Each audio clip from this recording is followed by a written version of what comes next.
सिद्धेभ्यः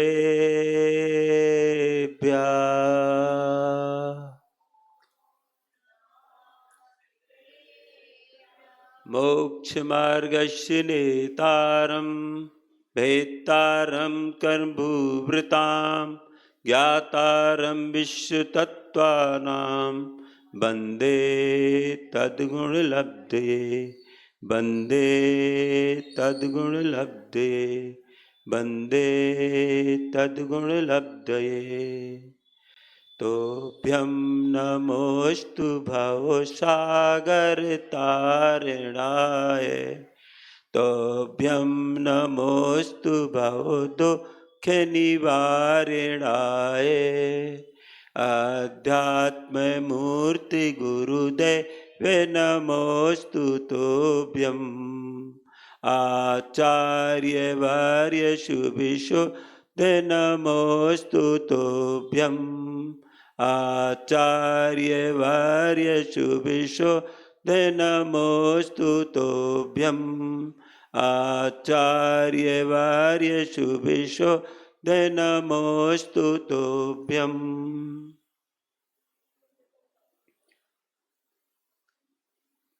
जय बोलिए देवादेव खज्जाराठ श्री आदिनाथ भगवान की जय।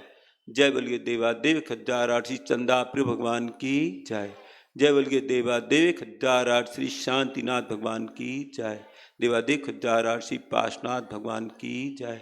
जय बोलिए शासन नायक मूल नायक देवादेव खज्जाराठ श्री महावीर भगवान की जय। जय बोलिए परम पूज्य आचार्य सन्मार्ग दिवाकर आचार्य गुरुदेव श्री 108 विमल सागर जी महाराज की जय। जय बोलिए परम पूज्य आचार्य श्रोमणी गुरुदेव श्री 108 विद्यासागर जी महाराज की जय। जय बोलिए परम पूज्य गणाचार्य आचार्य भगवान श्री 108 विराग सागर जी महाराज की जय। जय बोलिए परम पूज्य चर्या श्रोमणी अध्यात्म योगी पट्टाचार्य आचार्य भगवान धरती के देवता पूज्य आचार्य भगवान श्री 108 विशुद्ध सागर जी महाराज की जय।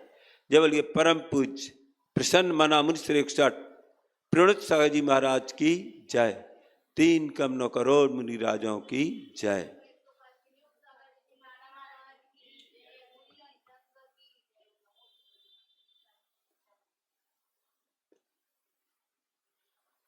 धर्म स्नेही बंधुओं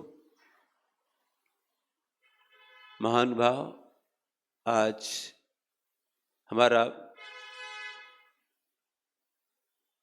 बड़े पुण्य का उदय हुआ है। जो परम पूज्य आध्यात्मिक के राजहंस परम पूज्य गुरुदेव पट्टाचार्य आचार्य भगवान श्री 108 विशुद्ध सागर जी महाराज जी के परम कृपा एवं उनके आशीर्वाद से हम यहाँ पर बैठे हुए हैं। यह हमारा सौभाग्य है।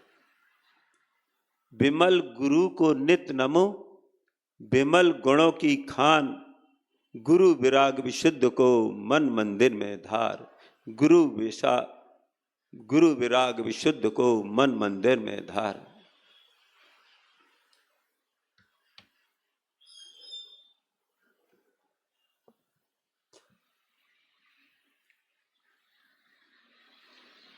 जो संसार विषय सुख होता, तीर्थंकर क्यों त्यागे। काहे को शिव साधन करते, संयम सो अनुरागे। देह अपावन अथिर घिनावन, या में सार न कोई। सागर के जल सो शुद्ध कीजे, तो भी शुद्ध न होई। आचार्य भगवान बता रहे हैं कि यदि इस संसार में ही सुख होता तो बड़े बड़े राजा महाराजा, बड़े बड़े चक्रवर्ती, यहाँ तक कि बड़े बड़े मुनिराज और तीर्थंकर भी, जिनका नियम है कि वो तो मोक्ष प्राप्त करेंगे ही, फिर भी वो भी इस संसार से विरक्त होकर के और जिन दीक्षा ग्रहण करके और अपना आत्मानुभव करते हैं और मुक्त वधु को प्राप्त करते हैं। कहते हैं कि संसार, यह देह कैसी है? अपावन है, रोगों का घर है, और इस देह में सार क्या है? यदि आपने, हमने, सबने आत्मा का हित कर लिया, इससे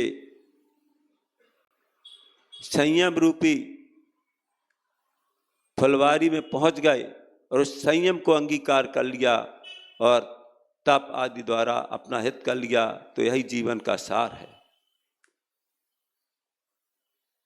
सुर असुर खगात पे जेते, भोगे जिये एक ही तेते, सोते दारा होए नसीरी, सब स्वार्थ के हैं भीरी। संसार की असारता का वर्णन करते हुए आचार्य भगवान बता रहे हैं, सुर असुर खगादिप इत्यादि जो हैं वो सब कब तक है? जब तक कि उनकी मृत्यु नहीं आ जाती। वो भी काल के बस हो जाते हैं, उनको भी न एक दिन प्रयाण करना पड़ता है। और जो भाई बंधु परिवार है, ये सब स्वार्थ के ही साथी हैं और वहीं तक रह जाते हैं। इसके पहले इसके पहले प्रवचन हुआ था, उसके बारे में उस कड़ी में बताया गया था कि पांडव और श्री कृष्ण जी जम्बूद्वीप से समुद्र पर जाते हैं और वहाँ से धातकी खंड द्वीप पहुँचते हैं। धातकी खंड द्वीप में जो वहाँ का राजा पद्मनाभ था, श्री कृष्ण जी की सहायता से पांडव लोग उसको जीत लेते हैं और द्रौपदी वापस आते हैं, समुद्र में आते हैं और जो वहाँ का अधिष्ठाता देव था उनका विसर्जित करते हुए वहाँ से पांडव लोग चल देते हैं।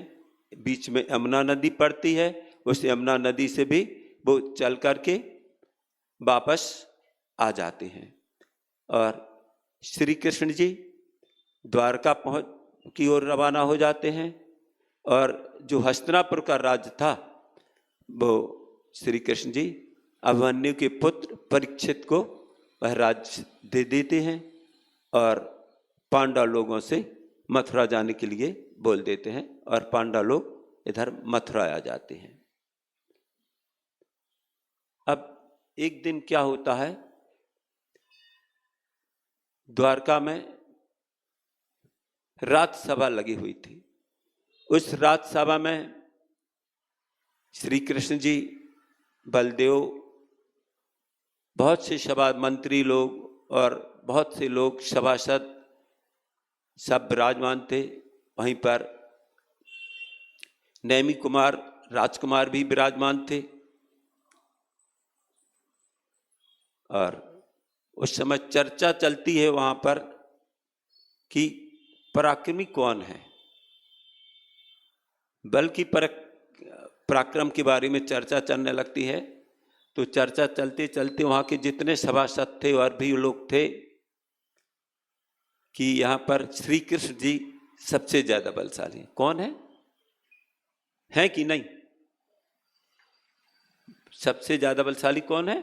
श्री कृष्ण जी हैं। राजकुमार नैमी कुमार जी विराजमान थे और अभी तक तो किसी ने, अभी तो वो राजकुमार ही राजकुमार थे, किसी को क्या पता कि वो क्या हैं।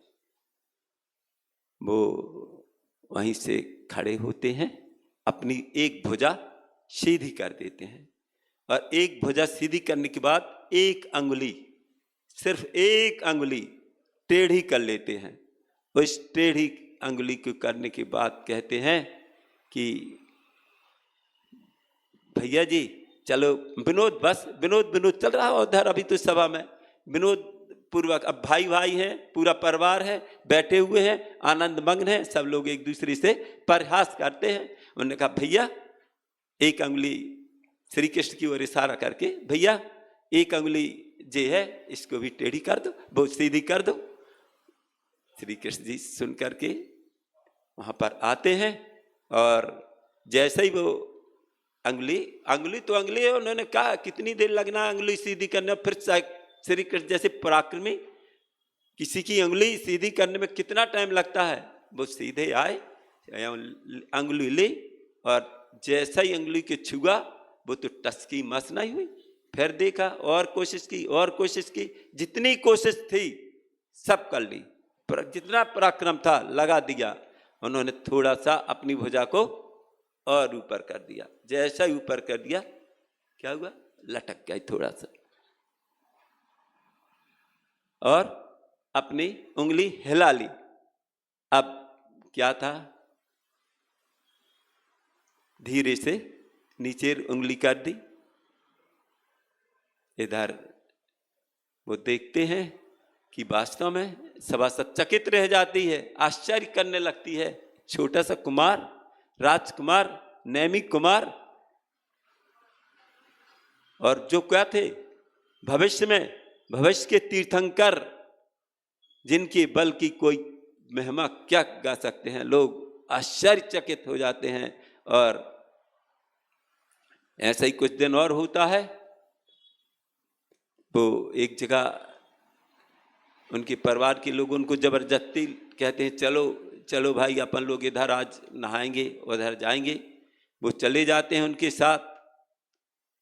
वहाँ पर श्री कृष्ण जी की पत्नियां सत्यभामा, जाम्बुवती आदि रहती हैं। जब नहा चुकते हैं तो वो अपना एक वस्त्र उनको देते हैं कि लो, जाम्बुवती से बोलते हैं कि जे लो आप इस वस्त्र को निचोड़ दो। अब हुआ क्या था, सब लोग इनके लिए या वो यंग तो हो मतलब जवान हो गए थे, और फिर सब लोगों ने प्रार्थना भी की कि आप विवाह कर लो। अनेक राजकुमारियां दिखाई, लेकिन वो तैयार नहीं हो रहे थे। तो व्यंग करते हुए जाम्बुवती से जैसे कहा कि लो कपड़े निचोलो, तो व्यंग करते हुए जाम्बुवती ने कहा कि मैं एक साधारण स्त्री थोड़ी हूं, मैं तो श्री कृष्ण की पटरानी हूं, और यह काम पटरानी का नहीं, ये तो दासी करती हैं। यदि इतनी ही शौक है तो आप विवाह क्यों नहीं कर लेते, विवाह कर लो ना। और हमारे जो पति हैं वो श्री कृष्ण जी हैं, नांग सैया पर चलते जिसको आदमी देखने से ही डर जाते हैं। धनुष है जिसको चढ़ाने की किसी में क्षमता नहीं है। शंख है जो ऐसा जिसको छूने की बजा नहीं सकते। वो जी सब सुनते हैं कुछ नहीं, और सब लोग अपने अपने घर चले जाते हैं। और इधर नेमी राजकुमार भी जाते हैं, और जहाँ उनकी श्री कृष्ण जी की आयुधशाला होती है, आयुधशाला पहुँच जाते हैं। आयुधशाला में क्या होता है, जितने शस्त्र वगैरह रहते हैं, देवोपनीत अस्त्र हैं, शस्त्र हैं, और भी बहुत से जितने देवोपनीत आदि चीज रहती हैं। नागसैया कहती जिसमें सर्प फुंकार मार रहे हैं जोर से, अनेक प्रकार से हैं, कोई उसके पास जा नहीं सकता है। और इधर नेमी कुमार क्या है, सीधे जाते हैं और इस नागसैया को छूने की तो बात का, वो उस पर लेट जाते हैं। और लेटते लेटते ही वहाँ पर पंच जो धनुष रखा था, आदमी खड़े होके उसको चलाते हैं, वो लेटे लेटे उसने धनुष को उठाया, लेटे लेटे ही चढ़ा दिया। उससे कितनी गर्जना हुई। और वहीं पर पास में शंख रखा था, शंख को भी उठाया। और काय से फूंकते शंख, काय से, मुंह से।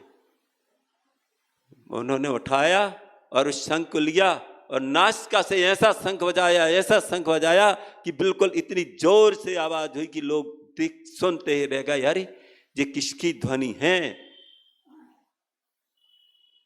लोग सुना, उधर से श्री कृष्ण जी के कानों में भी आवाज गई। उन्होंने कहा ऐसा क्या बात है, आयुधशाला में कौन पहुंच गया, किसकी हिम्मत है, किसकी शक्ति है, कौन ऐसा पराक्रमी है। वो शीघ्रता से वहां पर पहुंचते हैं और जब देखते हैं राजकुमार नेमि कुमार वहां पर वो सब शस्त्र अस्त्र से खेल रहे थे, कहीं कुछ कर रहे थे। और उन्होंने कहा कि ये कैसे, आपने कैसे, उन्होंने कहा फिर बजा के दिखा दिया कि नाक से। अरे वो अचंभे में पड़ गए, इतने बलशाली, इतना पराक्रम, सोच में पड़ जाते हैं।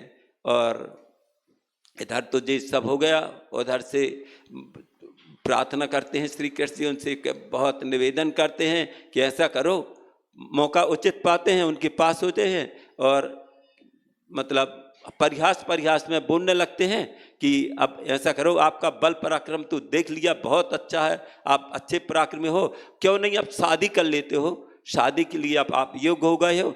कितनी राजकुमारियां आई हैं और अब इतनी राजकुमारी को अपन कैसे वापस करेंगे। बहुत से लोग आते हैं और उनसे मौन पूर्वक वो स्वीकृति भी प्रदान कर देते। देखो कितने दिन से मना रहे थे, कितने दिन से सब लोग बोल रहे थे, बड़ी मुश्किल से उनकी मौन स्वीकृत मिल जाती है। और जैसे ही मौन स्वीकृत मिल जाती है, परिवार में बता दें सब लोग आनंद से भर जाते हैं, परिवार में उत्साह छा जाता है। और उनके परिवार में वो जाकर के उग्र सेन वो राजुल होती है उनकी कन्या, और वो राजुल से उनका परिणय निश्चित कर देते हैं। इधर क्या है, सहनाइयाँ बजने लगती हैं और उनका विवाह के लिए वो रथ पर बैठ जाते हैं। और इधर से रथ चलने, बारात चलती है। और जिनकी जहाँ श्री कृष्ण जैसे नारायण जो उनका घर, और बलभद्र जैसे अयोध्या, और जिनके घर में अनेक प्रकार से नारायण हो और सब स्वयं तीर्थंकर हो, और तीर्थंकर की जब बारात निकलने वाली हो, क्या होगा, रोज देखते ही रह गए कि इधर से बारात चल रही है और बारात सीधे धीरे धीरे चली जा रही है। और उधर जो नववधु राजुल थी वो भी अपने सखियों के साथ एक अपने महल में, कैसा महल था, सतखंडा महल था, इतना ऊंचा महल था उनका, जिस पर एक खिड़की के पास झरोके से बैठ जाती हैं, वहीं पर सखियां विनोद पूर्वक उनसे बातें करती हैं। और वो भी उनकी हो जाती हैं कि सब लोग कितनी प्रशंसा करती हैं, कितनी भाग्यशाली हो, कितनी भाग्यशाली हो, इतने सुंदर। और जो सुना है कि वो तीर्थंकर भी बनने वाले हैं, ऐसा है, कई प्रकार से कितने सुंदर हैं, अनेक उपमाएं दी। बहुत खुश थी, पूरा उधर का भी घर वातावरण बहुत खुश था, एकदम मग्न था, पूरा वातावरण छा जाता है। इधर भी उधर पूरी तैयारियां होने लगती हैं, अब बारात आएगी, इधर जो हो गई, उधर एक से एक बढ़ के ठाट बाट, जिनके कहने का, उधर राजा उधर वो सब घूम रहे थे, सब लोग राजा लोग अपने अपने रथों में चढ़े हुए थे और अनेक प्रकार से उधर सुसज्जित होकर बारात चल रही थी। चलते चलते चलते चलते और जैसे ही वह उधर सौरीपुर से कहाँ, जूनागढ़ पहुंचते हैं, तो जूनागढ़ में थोड़ी देर रह जाता है। और उधर से सखियां राजुल से बार बार कहती, देखो देखो वो बारात आ रही है। वो बड़ी खुश होती है, बहुत खुश होकर के वो देख रही हैं, ठीक है। और सखियां अनेक प्रकार से हास्य विनोद करती हैं राजुल से, और राजुल भी बहुत खुशी होती है। और इधर वो चले जा रहे हैं, और इधर नेमि कुमार भी सज धज करके खुश आनंदित होते हुए रथ पर बैठे हैं और रथ चल रहा है। चलते चलते क्या देखते हैं, रास्ते में एक जगह पशुओं की करुण क्रंदन आ रही है, और वो उधर है। राजुल की परिणय बेला में आनंद हिलोरें छाई थी, और जूनागढ़ के अंचल में बज रही मधुर सहनाई थी। तो रण द्वारों पर लगे हुए मण थे कुछ ऐसे शोभायमान, मानव आकर वे झिलमिला रहे, वे हो अति दे दीप्यमान। ऐसे वहाँ पर उनकी उधर की शोभा का क्या वर्णन है। और इधर क्या होता है, इधर नैमी कुमार जैसे पशुओं की चीत्कार सुनते हैं और उस चीत्कार को सुन करके सारथी से बोलते हैं, सारथी रुक जाओ। जे यहाँ पर जो पशु हैं जी किसने बांध रखे हैं, जी करुण चीत्कार आ रही है, क्या बात है।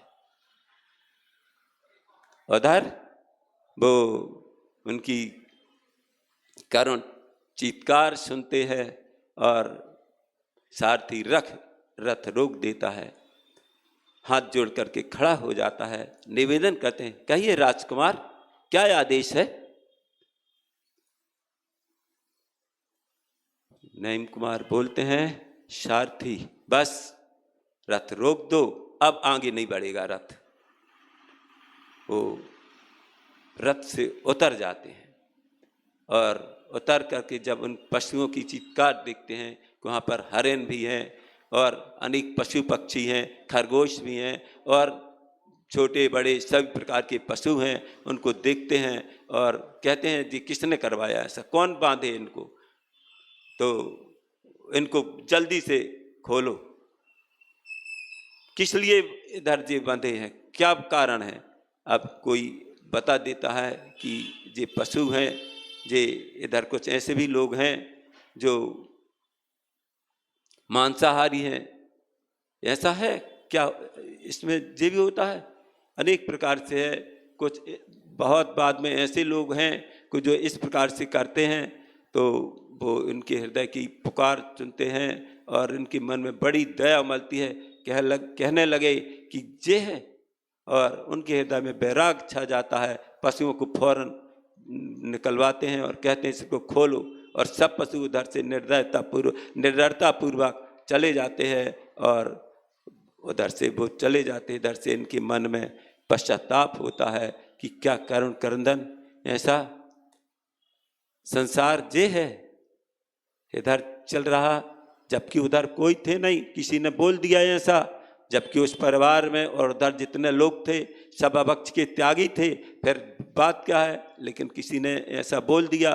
फिर भी कुछ लोग होते भी हैं ऐसे, ऐसा नहीं है कि सभी लोग हों, कुछ ऐसे भी होते हैं एकाध, तो उनके उद्देश्य से ये था, अच्छा ठीक है, वो इधर से सीधे उतर जाते हैं और उतर करके सब लोग जैसे ही वो उतर के आगे बढ़ते हैं, उनके परिवार वाले सब लोग आ जाते हैं और उनसे निवेदन करते हैं, आप क्या राजकुमार, क्या हुआ, क्या जल्दी है, ये तो किसी ने कर दिया है, और अनेक प्रकार से समझाते हैं कि ये सब झूठा है, ऐसा है, और ये सब इसलिए नहीं है। अपने परिवार में तो सब लोग पूरे शाकाहारी हैं और अपने परिवार में तो अभक्ष भी नहीं खाते लोग, मांस की तो बात ही दूर है, क्या बात ही क्या है, अनेक प्रकार से समझाते हैं, लेकिन वो संसार की दशा समझ जाते हैं और उधर से वो मुख मोड़ करके आगे बढ़ने लगते हैं। फिर सब लोग आते हैं, अनेक प्रकार से शोक करने लगते हैं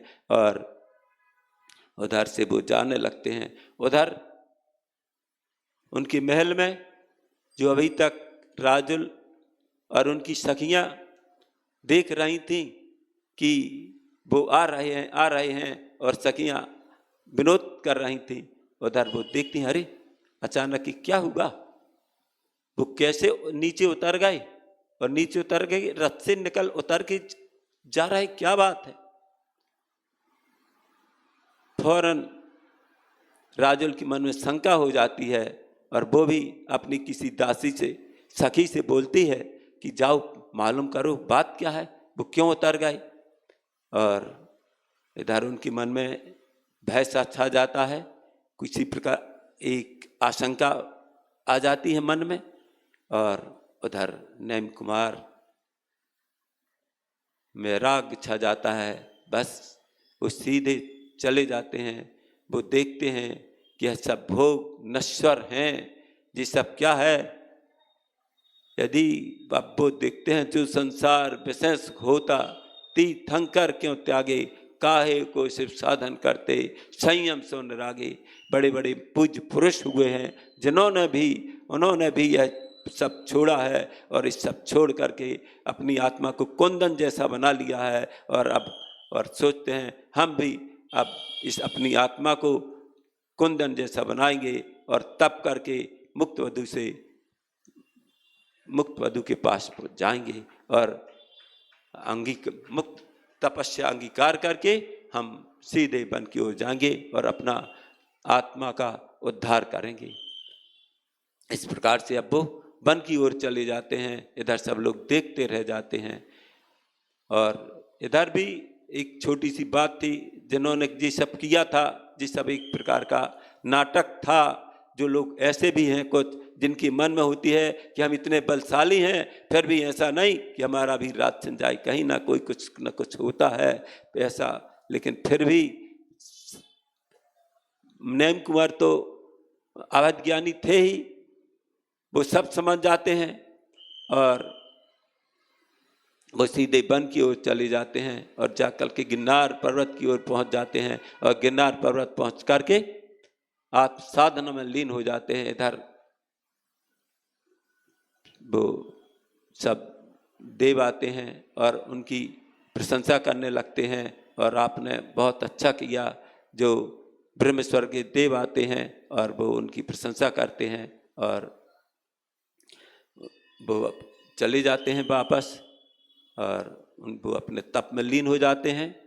इधर उनके घर में राजल को मालूम चल जाता है कि वो सब इधर छोड़ करके चले गए और वो तपस्या में लीन हो जाते। अब उधर राजल से उनकी माता वो बिलखने लगती है और उनके माता पिता बहुत अनुनय विनय करते हैं, यदि वो चले गए हैं बेटी तो आप सोच नहीं करो, एक से एक राजकुमार हैं, हम दूसरी जगह आपकी शादी करवा देंगे। लेकिन इधर राजल भी नहीं मानती है।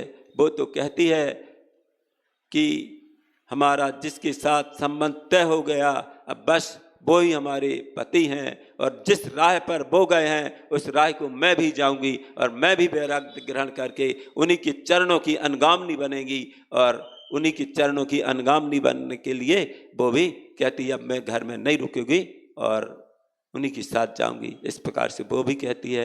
वो तप करने लगते हैं। इधर जी सब होता है।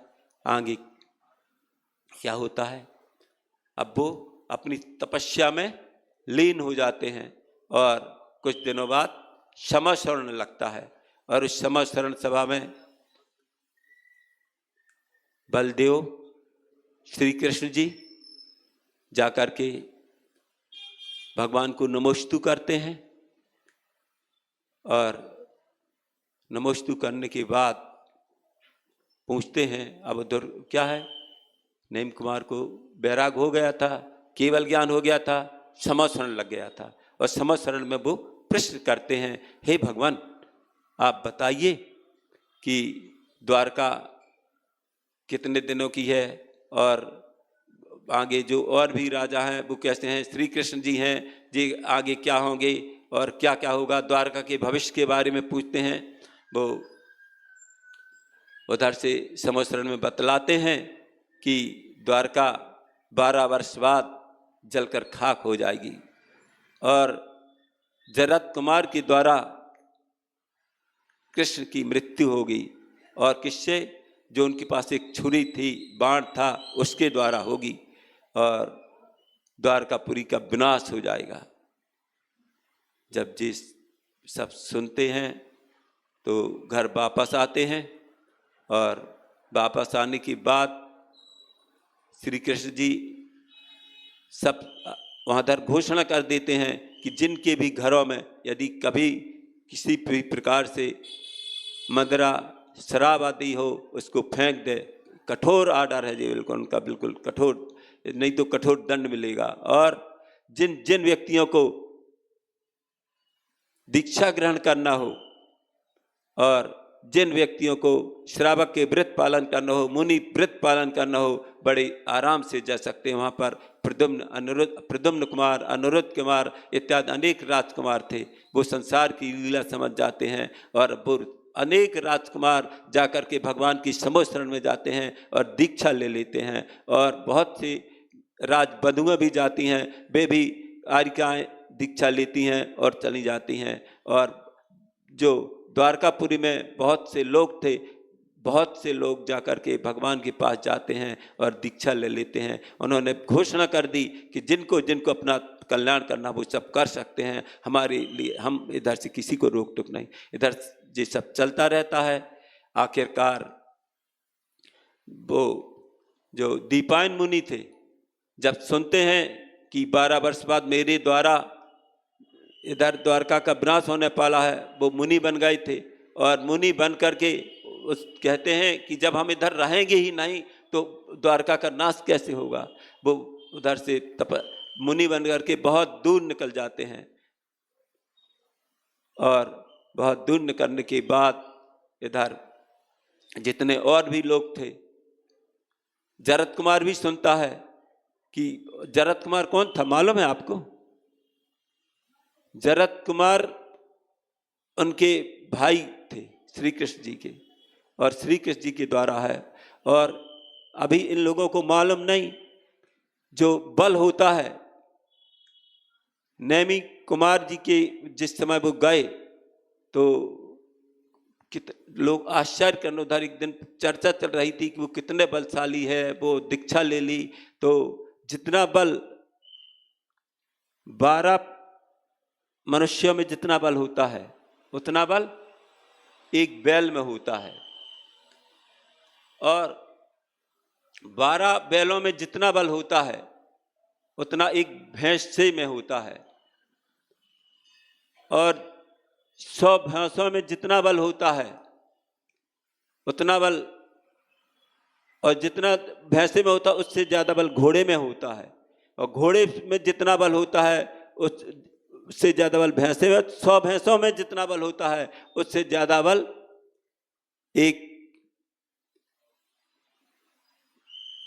सिंह में होता है, और 100 सिंहों में जितना बल होता है उतना बल एक बलभद्र में होता है, और 100 बलभद्रों में जितना बल होता है उतना एक नारायण में होता है, और 100 नारायण में जितना बल होता है उतना एक चक्रवर्ती में होता है, और 100 चक्रवर्तियों में जितना बल होता है उतना बल एक तीर्थंकर में होता है।